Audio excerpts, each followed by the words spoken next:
First of all, I'd like to thank the following organization for their support of this second big data competition.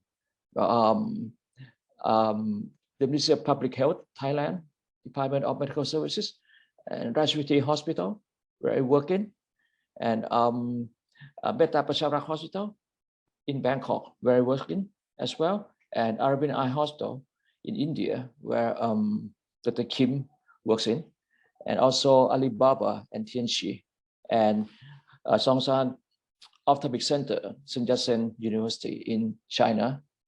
Well, the task of this big data competition is doing the analysis on the providing data sets of OCT images. And we collect OCT images from a variety of hospitals, as I mentioned before. And with the giving of the OCT images before and after treatment with anti-VEGF, we would like the coders, the competitors, to predict the central subfield thickness values before and after treatment. And we provide visual acuity before treatment, and we ask them to try to predict visual acuity after treatment as well. And we ask them to predict whether anti-VEGF injections should be continued for those cases, select cases or not. And we like them to predict the presence of internal fluid, subretinal fluid, pigment epithelial detachment, and the hyperrefractive foci in the pictures of OCT in the validation set as well. All this performed in the validation set. And here's the, we have the 5 teams getting into the final round. The first team with the highest score is from Yao's team. The second one is Feng's team, and So's team was the third, and Chen's team was the fourth, and Wang's team was the fifth. This is from the final round. However, we have, okay, and this is the highest score from the final round. For the question of whether or not we need to continue injections, the top score from this parameter, the accuracy was 80%, which is pretty high. This is the accuracy of 80% made by the AI from the coders compared to ophthalmologists. And the second parameter is the detection of pigment epithelial detachment, which is very high as well, is 98%. And subretinal fluid detection, 94%. Internal fluid detection, 94%. Central subfield thickness prediction before treatment, 69%. And central subfield thickness prediction after treatment, also 69%. But you can see visual acuity prediction after treatment is still, well, not very good, but this is quite tough for this parameter. And we convert the 5 teams with the top score to have the, like the top one have a 5-point score, 4, 3, 2, 1, just like this. And then we ask each of the teams to present how they do the coding. We call code defense assessment. In this second round, we categorize the score into presentation and performance, 30%. And for teamwork, 10%. For applicability, 20%.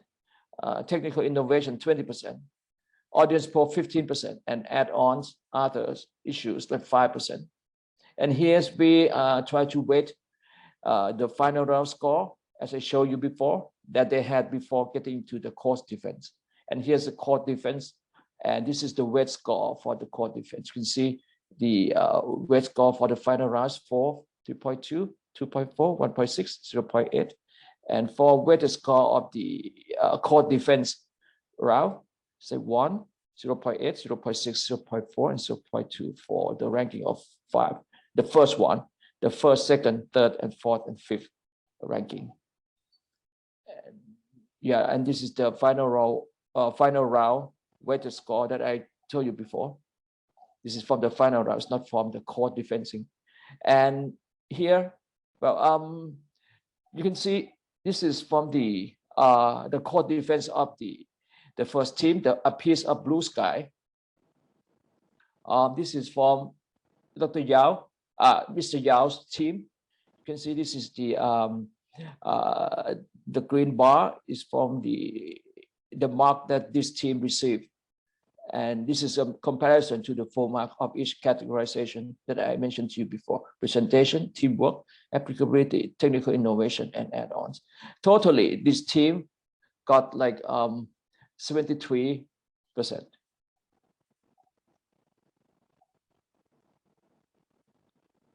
And here's the second team, Drizzle and Breeze from Feng. The total score for this team is almost 70%. Here's the breakdown of the score of each categorization. And the third team, Dr. Su, well, High Style is the name of this team, 74%.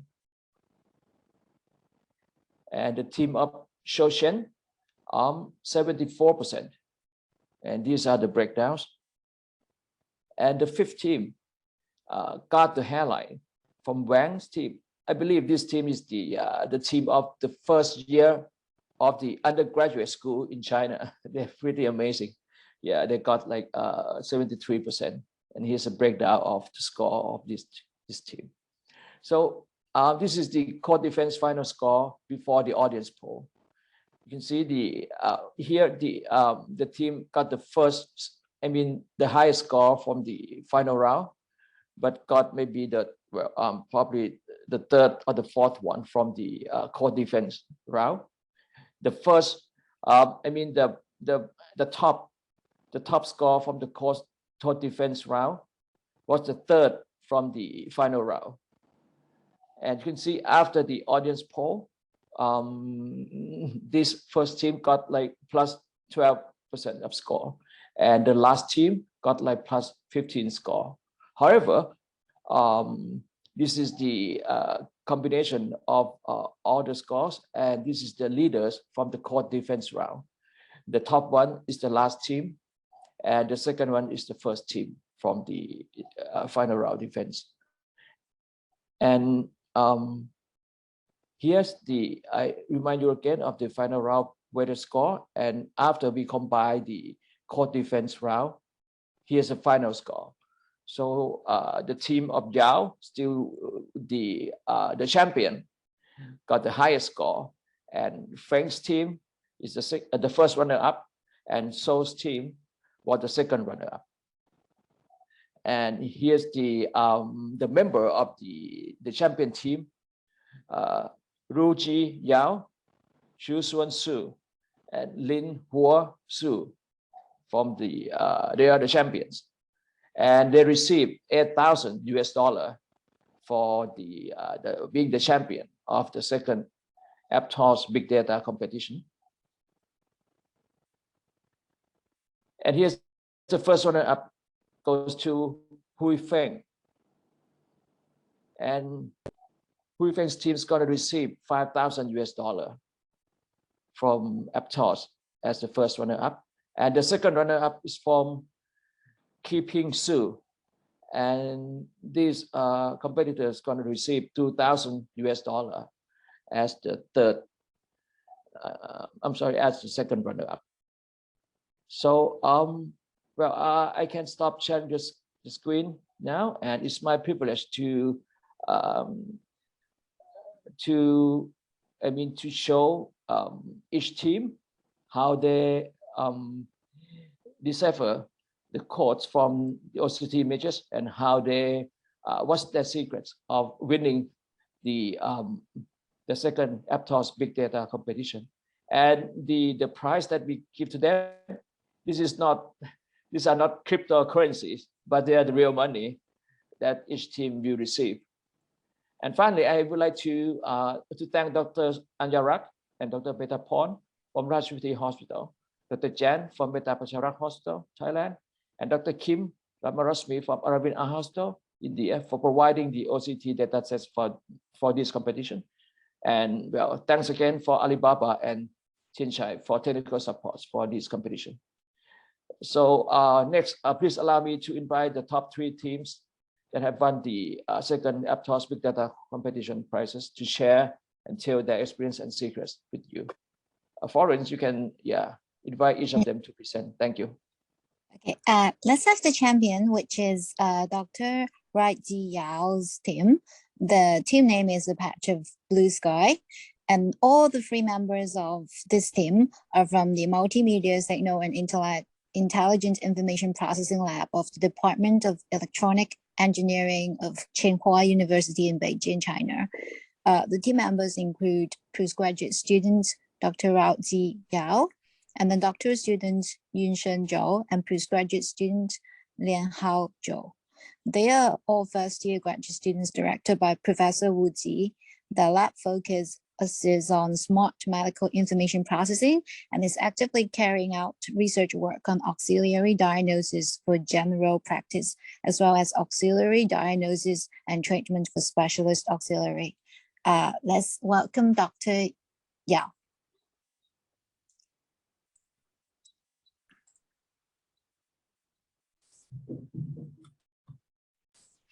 Oh, okay, let me share my screen.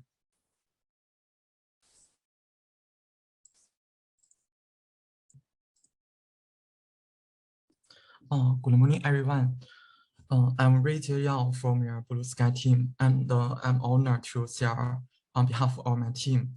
We have your highest score and win your first place on your final Leaderboard. Today, my talk will be divided into these 4 parts. The theme of the competition can be specifically divided into 3 parts. The first one is for classification task on IRF, SRF, TED, and HRF.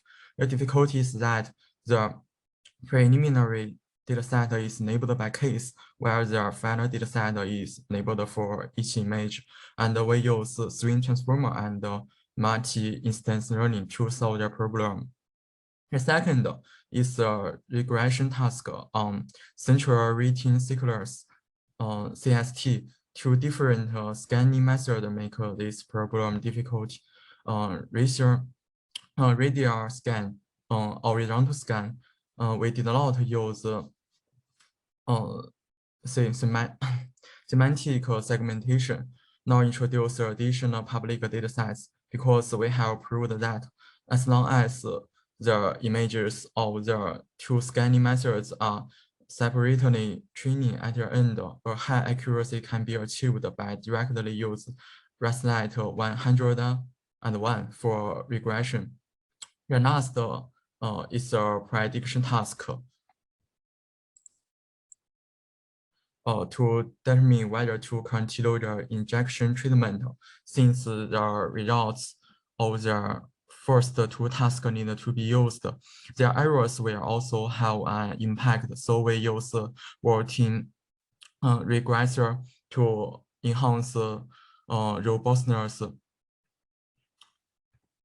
For the classification tasks, we treat it as a multiple instance learning problem, and we define a bag as follows based on the provided annotations. All images in a case in the preliminary dataset belong to one bag. Each picture in the final dataset is a bag. At the same time, we noticed that the category distribution of the preliminary dataset and the final dataset is not balanced, especially IRF and HRF.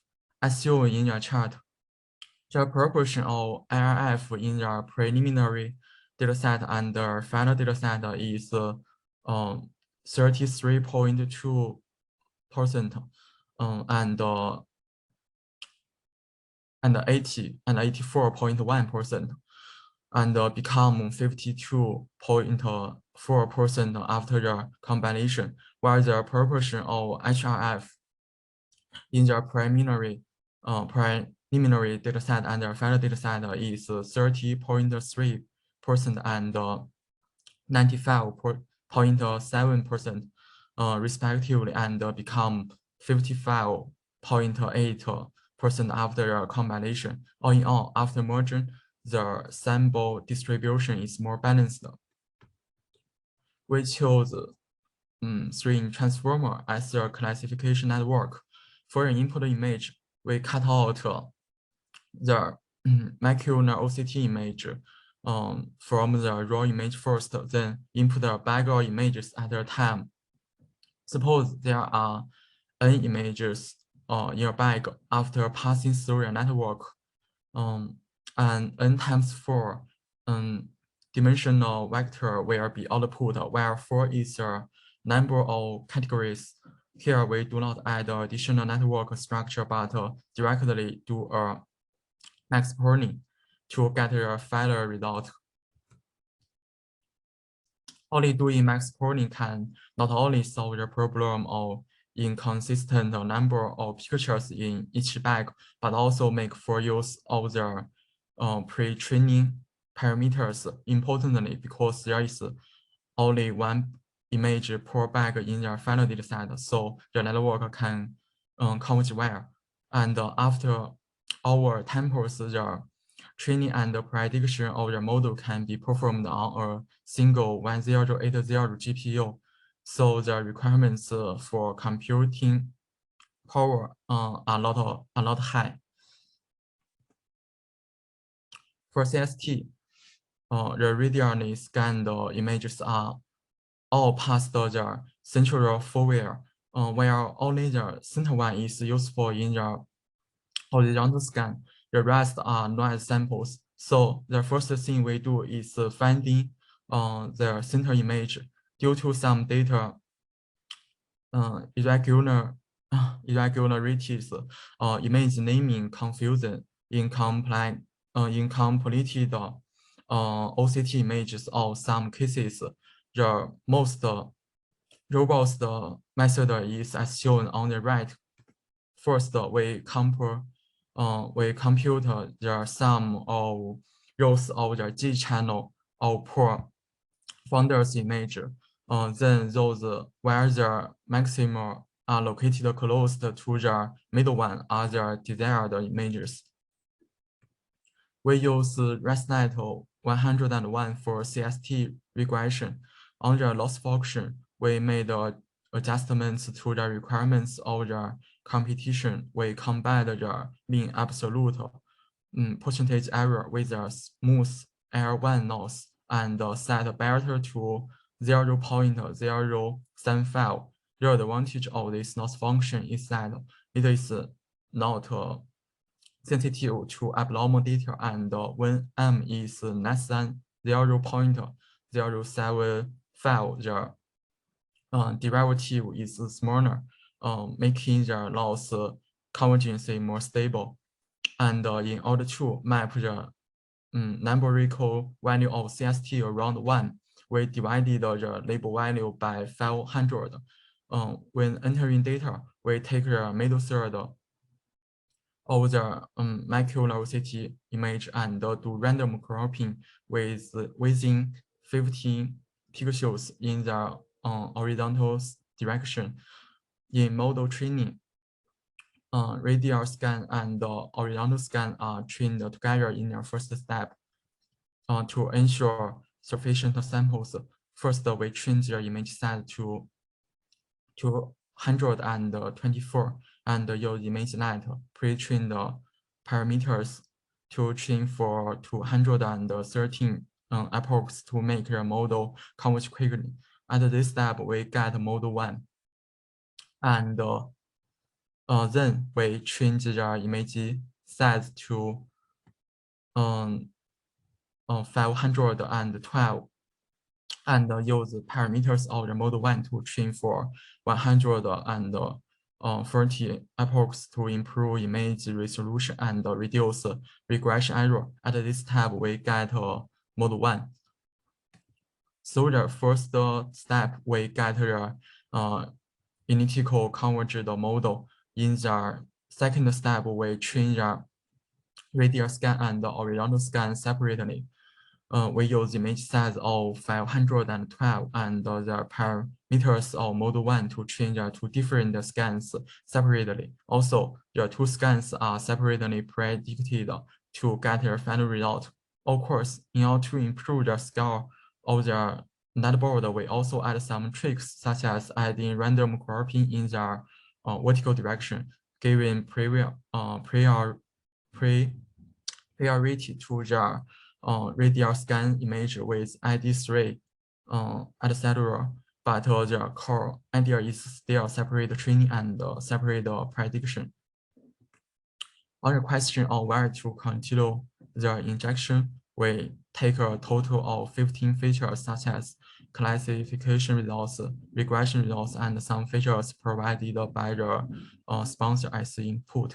Since IRF, SRF, TED, HRF, and CST have errors in order to make the model more stable, we use multiply regressors ensemble, include gradient boosting regressor, random forest regressor, and linear regression. It turns out this strategy is indeed the most stable. Summarize the innovations of our work. First, the classification problem by defining per image in the Feller dataset as a bag and using max pooling.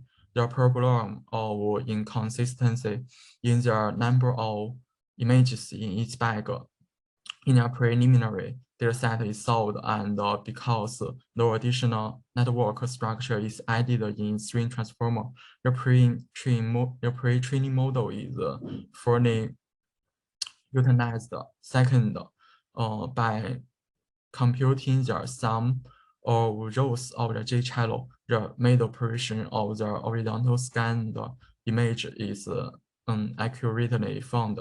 Third, by processing the image of two scanning methods separately, we achieved good results on CST using the general model ResNet 101, which is more suitable for the landing of medical scenarios. I think this is very important. After all, complex row design will reduce the generalization performance of the algorithm. Finally, the way of multi-regressor ensemble enhance the ability of the model to predict the continuous injection. For this competition, I also have some gains and fairness. First of all, data analysis is the foundation. In the data processing stage, the problem of sample in cognition should be solved as much as possible, and the red sample should be eliminated. Second, select the model and formulate the training strategy based on the characteristics of the task. This tends to yield higher gains than optimizing the model structure. Second, compared with public data sets such as COCO data sets, the distribution of images in the medical data sets is more consistent and the background is more uniform. Therefore, general models such as ResNet can often achieve good results on medical data sets. And then I found that don't compress images if speed allows, because image compression will introduce errors. Try to use large size regression tasks will be good. And also we can use some training tricks such as image augmentation, causing annealing, label smooth nose, and these tricks can effectively improve the score. And finally, the ensemble method is more robust than a single model by combining the prediction of multi-models, and the average method tend to perform best. Okay, thank you. This is all my share. Yeah, thank you, Mr. Yao. If there's no questions from the audience, let's move on to our first run-up, which is Mr. Feng.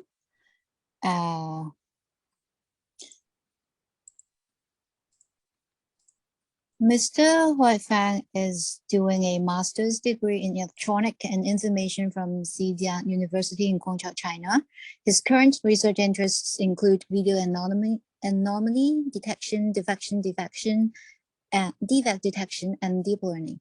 The competition awards he won include the first prize of the National Undergraduate Electronic Design Competition, the second prize of the Blue Bridge Cup National Software and Information Technology Professionals Competition, etc. Let's welcome Mr. Feng. Hello, everyone. I am Feng Mr. Hui, Feng? and at present, I'm studying for. Can you hear me? Yeah, perfect. A master degree. Hello, everyone. I am Feng Hui, and at present, I'm studying for a master degree in Xidian University. Now, I will introduce the solutions and innovations used in this contest. Based on the contest problems and data characteristics, this contest was divided into 3 subtasks to solve them one by one. First of all, we diagnosed whether eyes had 4 symptoms, including IRF, SRF, HRF, and PED.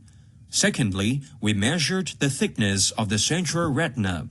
Finally, according to the prediction results acquired from the first 2 tasks and combined with the patient information, we predicted the patient's visual acuity and then determined the need to continue anti-VEGF injections.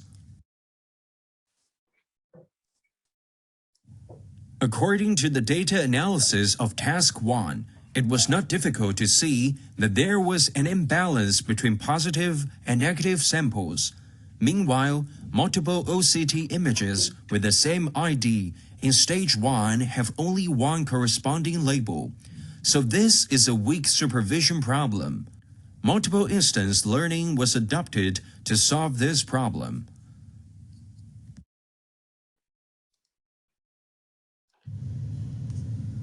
Each OCT image is a back instance, and all OCT images corresponding to the same ID from a back. Among them, the label with 1 is the positive back, and the label with 0 is the negative back. Then rest at 34 was used as the base classifier, and dropout was added to alleviate overfitting. Finally, MIL ranking loss was used as the training loss function, and only the samples with the highest score, top 1 in back, were used for optimization. Besides, the balanced cross-entropy loss was introduced to alleviate the problem of unbalanced positive and negative samples. The specific loss function is as follows. We also applied test time augmentation, TTA, to further improve the detection effect during testing. Meanwhile, we also introduced data augmentation to increase the diversity of training data, including random flip, random crop, and JPEG compress. For Task 2, the retinal thickness was directly regressed from central OCT images by using DensNet 169, but an ideal initial effect wasn't obtained. After analysis, it was found that a small part of the training data had relatively low labeled quality, which interfered with the training of the model. The right figure shows the process of Task 2. First of all the data was used for training. Secondly, the training data, whose difference between the predicted value and real value accounted for more than 15% of the real value, was removed. Finally, the new data set was used for training. It is worth nothing the labeling of retinal thickness was that normalized, and the mean absolute error, MAE, was used as a loss function. In this task, only the random flip data augmentation was introduced. because the retinal thickness is sensitive to the target size.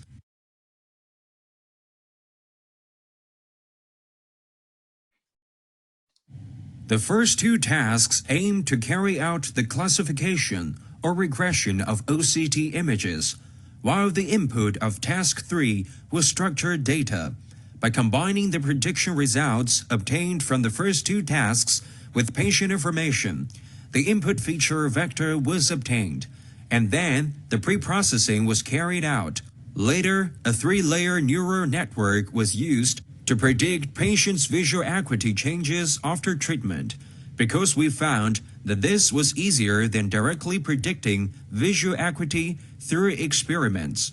It is worth noting that, as similar values may not mean that the features are similar in reality, so we performed one-hot encoding for the diagnosis of the eye and the anti-VEGF injection treatment, respectively. In addition, we used an ensemble learning framework, gradient boosting, to predict whether patients need continuous injection therapy. Finally, the solutions were summarized. The multiple instance learning was used to solve eye symptom diagnosis, weak supervision problem, and then the balanced cross-entropy loss was adopted to alleviate the problem of unbalanced positive and negative samples. Besides, several data augmentation strategies are also introduced to increase the diversity of data and improve the robustness of the model. When predicting the central retinal thickness, a secondary training strategy was used to eliminate the low-quality training data, so that the model could converge to a better result. Thank you for listening. Yeah, thank you, Hui, for sharing with us your tips and tricks. If there's no question from the audience, let's move on to our second runner-up, which is Mr. Qiping Zhao. Qiping Zhao is coming from PFU Shanghai Computer Company Limited. He was a software engineer and developed many systems and products. About 5 years ago, he started using deep learning techniques to improve performance of his company's AI OCR products. His recent work has focused on the R&D of unsupervised abnormal sound detection and its application in the industrial field.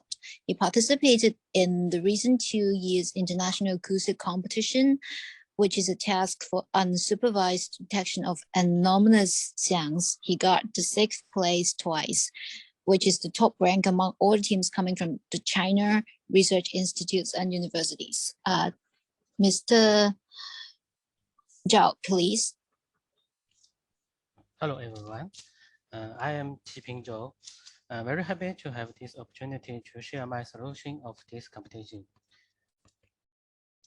My prior experience is on OCR and unsupervised abnormal sound detection. I followed this competition for 2 purposes. Firstly, although my main work is based on sound, I'm interested in deep learning-based recognition for imaging, especially medical imaging. Secondly, I think the medical field is very suitable for the application of AI technology. Maybe I can find some business chance through this participation. Now let's start. I will first introduce my common process, then talk about each prediction item one by one. Finally, I will introduce some things that I think may be worth further exploring. For the OCT common image process, I crop the original image's different parts for different items prediction. For IRF, SRF, HRF, PED, and continuous injection, I use the right part of the OCT images without the bar and the text in lower left corner. And firstly, cut out the middle square part for CST and VA. And for CST and VA, the left part of image which the horizontal grid scan lines are also included. In this competition, I found it is quite easier to overfit on the training set. In order to improve the generalization of the model, I use an image augmentation flows to create more data. Most of the most of the augmentation methods are adopted for all prediction items, except for the elastic transform and the cross dropout. Elastic transform is not applied for CST and VA because I think it will make the distance in image change. Cross dropout is not applied for IRF, SRF, HRF, and PED because I think the black structure on retail is kind of like a symptom, which may confuse the training models. For the prediction of IRF, SR, SRF, HRF, PED, I use efficiency net B0 as the backbone, then a global average for layer and some MLP layers. The loss function is binary cross aperture with label smoothing set to 0.1 to battle with the overfitting, and the add-up optimization with 0.001 learning rate. For the selection of backbones in the preliminary round, I also tried IES Net 15, Mobile Net V2, and the Efficient Net B0, B1 with different input size. The Efficient Net B1 gives the best balance between the accuracy and efficiency, and there are quite a lot of items in this competition, and considering my limited computing resources, I decided to use an Efficient Net B0 only system. As for the usage of the image data, I use a 5-fold cross-validation scheme.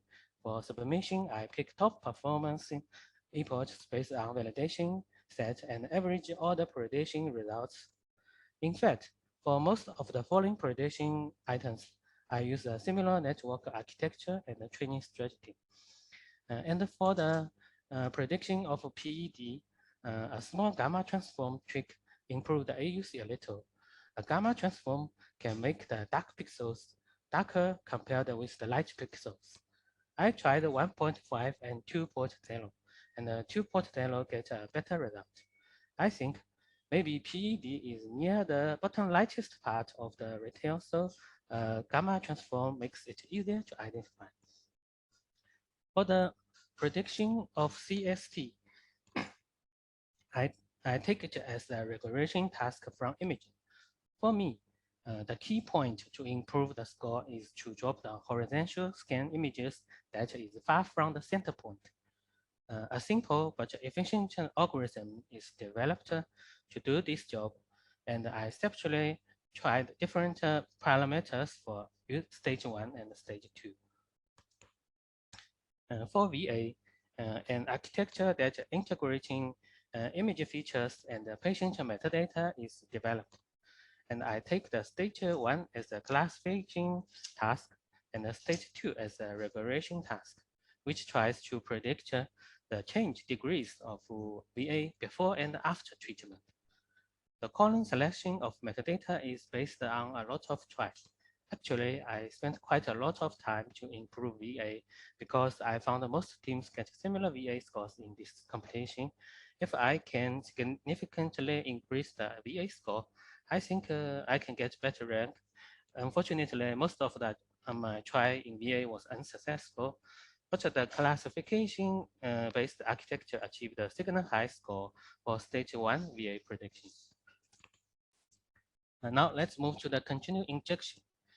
Firstly, I plot the relationship matrix of all the columns of metadata and drop low correlationship columns such as gender. Then one of my key points is the observation on the dinosaur's value equal to 6. 6 means fellow eye. I think this means healthy or the eyes which not safe enough to require treatment. Therefore, it can reflect the data distribution of normal. According to this idea, I found that the mean value of fellow eye CST is about 250. Deviations from 250 may be reflected to some kind of anomaly. So I transform the original CST value to minus 250 and take only hundreds. After that, I try to look for some simple patterns based on the observation on training metadata, such as when the 4 symptoms all appeared after treatment, Is it 100% unnecessary to continue the injection? The answer is no. I find 38 continued injection case in stage 1 training data. On the contrary, when all 4 symptoms appeared after treatment, is it 100% unnecessary to continue the injection because the treatment seems to have no effect? The answer is also no. I found 44 continued injection cases in stage 1 training data. I also explored other complicated assumptions, include VA change, but I found no simple rules. There must be some key information in the OCT images for the decision of continued injection. So I take OCT images into consideration. I use a similar deep learning model to train and predict continued injection. Finally, for stage 1, an image prediction result is calculated by a deep learning model, and the metadata prediction result is calculated by a XGBoost regression model. Then I take the maximum as the final prediction result. For stage 2, I use the same image prediction method, but for the metadata, I use 8 different machine learning model and weight sum all of those results. By using this architecture, I was the only team with over 80% accuracy on the prediction of stage 2 continued injection. Let's take a summary. In my solution, I explored the potential of efficient net B0 backbones for OCT image recognition without using any pre-training weights. 5-fold cross-validation scheme, a lot of image augmentations, pick send OCR images for CST training and prediction, and the insight of the fellow eye data to improve the continuous score. Lastly, I will discuss some methods worth first exploring. There are 3 points. First point is how to use the stage 1 weak label better. We know the stage 1 label of the IRF, SRF, HRF, and PED is in a patient-wise level, while the stage 2 is in image-wise level. That means, for example, a radio scan 6 images for 1 patient case in stage 1. SRF label is not necessarily appear in those all 6 images. So I tried to firstly train a model using only stage 2 data as strong labeled data, then use it to predict stage 1 training data, then add high prediction score images back to the training set, and then train a new model again. This strategy did not get a good result for me. I think maybe there is a much better training strategy for this idea. Second point is to make our deep learning models more explainable, then find areas of weakness and bias to improve our algorithms. For example, although the AUC of my IRF prediction is about 19%, it is not clear why the model making decisions and actually which part of the pixels belong to the IRF problem. To investigate this idea, I use GraphCam to virtualize the last conclusion layers activation maps. I found in IRF cases, the bottom part of the retail area tends to contribute most. I think if those parts is not really belong to the actual IRF area, we can do extra image preprocessing to remove such part, or maybe we just needed to collect additional data. Third point is to consider the relationship between IRF, SRF, HRF, and PED. I think those 4 symptoms does not happen independently. For example, a patient with IRF is more likely to have HRF compared with no IRF patient. That's all. Thank you. Congratulations for all the 3 teams that won this competition. Congratulations for all, and thank you for your presentation.